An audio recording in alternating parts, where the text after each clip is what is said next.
안녕하세요. 우리TV 최경진입니다. 오늘은 슬기로운 노후생활, 노후에 하지 말아야 할 10가지에 대해 말씀드리겠습니다. 많은 구독과 좋아요 부탁드립니다. 첫 번째, 현역 때와 같은 소비생활 하기. 노후에는 수입이 줄어들고 생활비가 늘어나므로 현역 때와 같은 씀씀이를 계속하면 퇴직금과 현금이 5년 안에 날아갑니다. 따라서 재정적 절약 계획을 세워야 합니다. 두 번째, 금전적 위험을 초래하는 행동하기.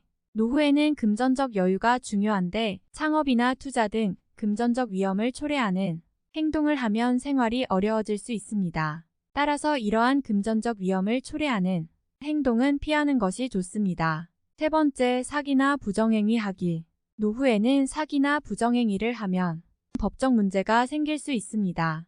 따라서 사기나 부정행위는 결코 하면 안 됩니다. 하물며 밤에 술에 취했다고 노상 방뇨도 하면 안 됩니다.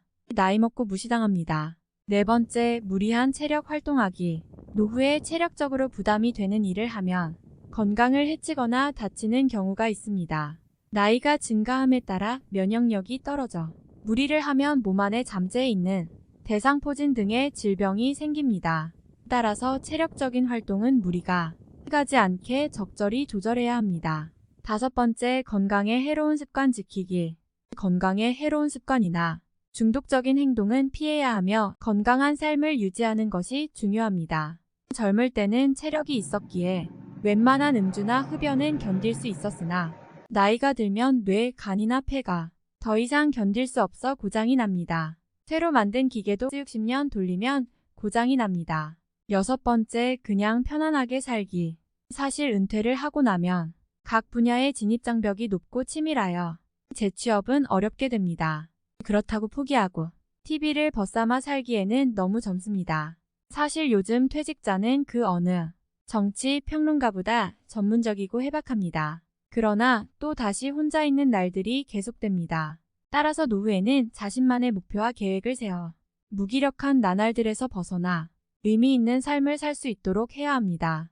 자신이 하고 싶은 일을 찾아서 새로운 도전을 하는 것도 좋은 방법입니다. 일곱 번째, 과도한 약물 복용하기. 노후에는 약물 복용에 대한 주의가 필요합니다. 과도한 약물 복용은 건강에 해로울 뿐만 아니라 중독으로 이어질 수도 있습니다. 따라서 약물 복용은 꼭 의사나 약사와 상의 후에 해야 합니다. 여덟 번째, 집안의 물건 흐트리기. 노후에는 안전사고가 발생하기 쉽습니다.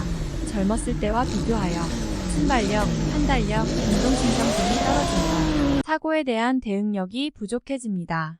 따라서 집안의 위험한 물건을 제거하고 눈에 보이는 즉시 미루지 말고 치워두어야 합니다. 노후에는 집안에서 물건에 걸려 넘어지는 경우가 허다합니다.